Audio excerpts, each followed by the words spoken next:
welcome back to the Dignity for a special episode for Christmas. That was great, David. You ruined it. I'm your host, Madeleine Jones, and I am here with Preston Brightwell. Preston, What's up? how you doing? Chilling. Chilling? Excited. How you It's the feeling about- holiday season. It's the holiday season. Let's go. So much Christmas cheer. Yeah. What tea are you drinking today? Well, normally I'm the anti, and I drink coffee on this show, but I'm actually drinking tea today. You're anti-tea. Yeah, but He's so American that he's like, I like, can't. let's throw that tea in the harbor. Harbor. Like, he won't even. it's coffee. No, I'm drinking tea today because I actually lived in South America. I'm drinking yerba mate tea. It's a herbal tea found in South America. I lived down there for a couple years in Chile, Santiago, and got hooked on this stuff. So I'm drinking tea today. How was the Christmas season in Santiago? Pretty lit. Pretty lit? Yeah. Like lit tree? Oh, yeah. Okay. Did they Lidded say Merry trees Christmas? everywhere. Yeah. Big Christian Well, country. that's actually our topic for the day. Is it? We're discussing the culture war, Right. and specifically Merry Christmas versus Happy Holidays. Mm. So I was looking this up, and our one truly, Donnie Trump, Oh, the next president. I don't know if I'm 45 allowed to and say 47. it. That guy? 45 and 47. What a great t-shirt. Mm. 45 and 47. Yeah. Like, what does that mean? I wouldn't know. Anyways, I was looking up his Twitter, and about 15 years ago, he wished everyone a happy holiday season, Very which was fantastic back in cordial. 2010. Yeah. And then a couple of years ago, let me read this tweet directly. He said, "People are proud to be saying Merry Christmas again. I'm proud to have led the charge against the assault of our cherished and beautiful phrase, Merry Christmas," in all caps, exclamation mark, exclamation mark, exclamation mark, exclamation mark. This was back in 2017, He December led. 24th, Wow. 2017. Led the charge. The leader. Honestly, the day he said this, actually, I think is very important. He said it on Christmas evening. So, okay, let's think about, like, the dignity score for this. What are our vibes? I think it's, like, semi-contemptuous. I mean, I think it's for sure contemptuous. It feels funny because it's, Christmas. It's like he's like, I led the charge on the assault. Sounds very existential, but I don't know. I think tells stories that prove the other side's evil. Maybe, those people. An assault. Yeah, like he saved it. He's Donald Trump saved Christmas. He's in Home Alone, so he's He's got some skin in the he's game. he's got a brand to protect with that Christmas Home Alone movie. But no, I definitely think it's contemptuous. It's jokes aside. I mean, when it comes to this conversation, it's difficult because I look at what he's saying, and the way he's saying it is just adding contempt to the conversation, unneeded contempt. But do I think that we can have a conversation about how we use these terms and how people celebrate and how people express what they believe and what they're doing this season? Yeah, definitely. I think that there's a lot of people on the right that look at this kind of PC culture that I actually think we're coming out of. At least as someone on the right, someone who's maybe leans more conservative, I feel like we're coming a little bit out of this huge emphasis on like a PC culture and cancel culture. And that's not to say that everybody just, I think we're trying to promote a post-cancel culture, post-PC culture where people can have conversations about difficult things and some of the way that we express ourselves in our culture. I think that was maybe more at the heart of what I would hope, but it's tricky. The way that he said it is very contemptuous. It's just adding to the contempt culture. For sure. And I think it's a little ironic because, like, Merry Christmas, spread the holiday cheer. People are proud to be saying Merry Christmas It's a again. war, yeah. I am proud to have led the charge against the assault on our precious holiday. Like, holiday cheer. Yeah, right. Jolly. Jolly good time. The gift You really, of giving. you're really capturing the spirit. I don't know. Yeah. So, I don't know. I feel like it's just kind of funny because it is probably falling under the culture war, but it's so ironic because to be like, we must say Merry Christmas is just, it kind of feels counterintuitive Yeah, to Well- at least the Christmas I was raised with. for sure. And I think hopefully we're getting to a place where the conversation is moving to you're not required to say Merry Christmas. Merry Christmas doesn't have to be the term that we use.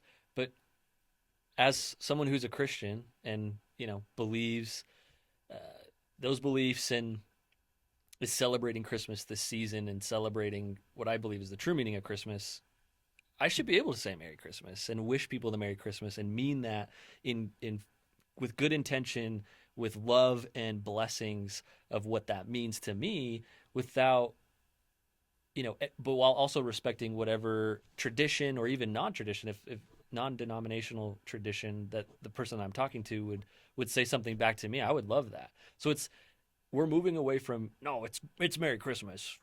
That's just adding contempt to the culture. But it also, if you flip on the other side, no, it has to be Happy Holidays.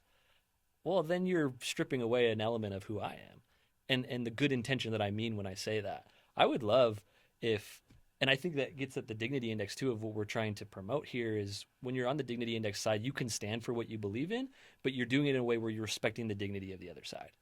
And I think this idea where you can wish somebody Merry Christmas and that they would say Happy Hanukkah or Happy Kwanzaa or just Happy Holidays back. I would love that. I would receive that for all it's meant, even though I don't observe those traditions. It's like this exchange of who we are as human beings. It's kind of cool. It's like the holiday season. It's like, ooh, yay, everyone's like doing something. Exactly. Well, that kind of reminds me of this article. It's by Near and Far, and it's talking about him changing his mind about basically the phrase Merry Christmas and receiving it. So he talks about when he was younger, his teacher had posted a poster in his classroom that said, Jesus is the reason for the season. And as a Jew, he was like, not for me. yeah, he was kind of like, Happy Hanukkah? Yeah. Right. And he talked about, like, the confusion getting Merry Christmas, and him, basically, he came to this idea that he was like, just give the benefit of the doubt. Like, if people are basically just wishing you, like, a good holiday season, that's what they're saying. Right. And I thought it was interesting because he brought up, he was like, if you were a longtime good friend, maybe this is going to be a little weird if you're wishing me Merry Christmas. Like, because you, like, know? Yeah, like, still give the benefit of the doubt. Mm-hmm. He was like, it's kind of like taking a vegetarian to a steakhouse. Like, know your audience. It can be a happy little mistake. happy mistake. You're like, oh, I didn't know you were a vegetarian. My bad. Right. But basically, I think that's kind of the most important thing is the benefit of the doubt. And just like, for me, Christmas is about like uplifting spirits. Don't get angry at people for I think don't get angry for one or people the going other. one way. Yeah, exactly. Going one way or the other, and listen and hear people out on why they advocate for one, why they would say one. Again, I appreciate what you're saying because I think the contempt culture that we're creating through that conversation and like the both sides going back and forth is taking away, like you said, from what this time of year is supposed to be about, which is spending time with loved ones, observing different beliefs and practices that you do at this time, and I can see why people really hammer on it because of how Christmas has become very commercialized in the U.S. and it's become kind of a dominant message in the U.S. and which is interesting because then that gets a whole new question of how that's deviated from the actual meaning of Christmas. Can we just go back to insulting Black Friday and how it just undermines the meaning of Christmas? Now, instead of getting mad about Happy Holidays. Listen, if you put your tree up before Thanksgiving, that's a sin. But really? we don't have to go there. But all to say, who puts the tree up in your house? Well, my wife's an interior designer, so her Christmas trees are immaculate. Gotcha. But I mean, I think if I want to see somebody respect my beliefs, I think the best way to do that and be on the dignity side of the index and the scale would be to wish somebody Merry Christmas, explain why I cherish that, if you had the conversation, right? And then listen to what they have to say. Oh, I don't observe that because I observe this, or I don't observe anything. This is what this is what this holiday season means to me. I would sit and listen to be like, that's awesome. That's what it's about in a lot of ways. Definitely. I know. So when I used to work in retail, it was like the holiday season, be like, Happy Holidays, Merry Christmas, and whatever the customer had said back to me, I'd just repeat. I'd always get the last word in. Yeah. Be like, Happy Holidays, Merry Christmas, and I'd be like, Merry Christmas. Right. whatever you want to say, and I'll say it back in the spirit of the season, and kind of just hoping for my shift to be over, honestly. Fair enough. I would just say hopefully we can move on from the contempt. Like I said, if you're contributing to the contempt culture in the way that that tweet was, you're probably missing the point. If you're contributing to the dignity culture, which I think that the other article was about his being okay with receiving, and that's not to say that Merry Christmas won. He just is like I'm okay with it. That's a dignity culture. That's what promotes a dignity culture. So then you can talk through it, and people really get at understanding each other. For sure. Well, any point of views that you thought interesting? Let us know in the comments down below. Thank you for sipping the tea with us. We'll see y'all next week for the Dignity. Merry Christmas. Happy holidays.